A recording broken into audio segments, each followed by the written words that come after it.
to succeed in dating and succeed in life, you should literally learn your style.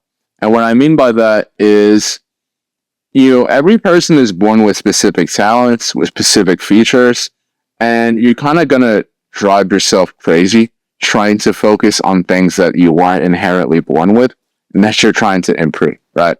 You're much better off focusing on your strengths, focusing on what you were born with, and kind of sharpening those skills.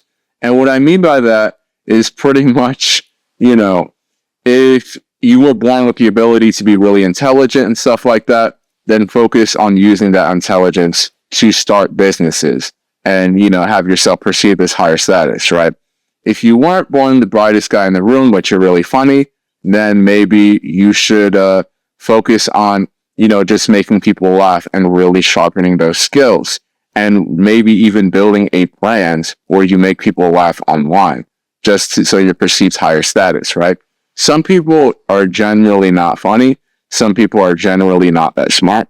Some people are generally funny. Some people are generally smart. Some people are really good looking. Some people, they're not born the best of good looking, but they still have a lot of improvement to go there. So in general, you want to basically cover your basics and cover your bases, so to speak.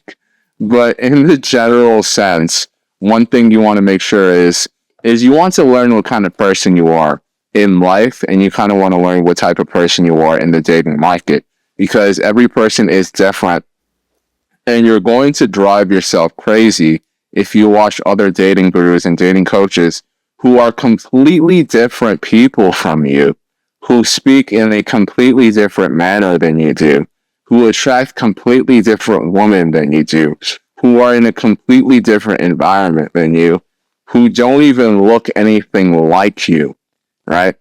You're going to drive yourself crazy if you're trying to emulate their behavior and it just doesn't fit your personality, right?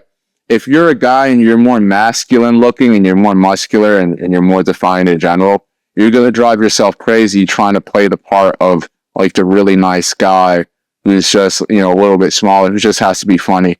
It's just like, sometimes you got to focus on who you are. What do people perceive you as? What are your God-given strengths and abilities? What kind of archetype are you? What type of personality traits do you have?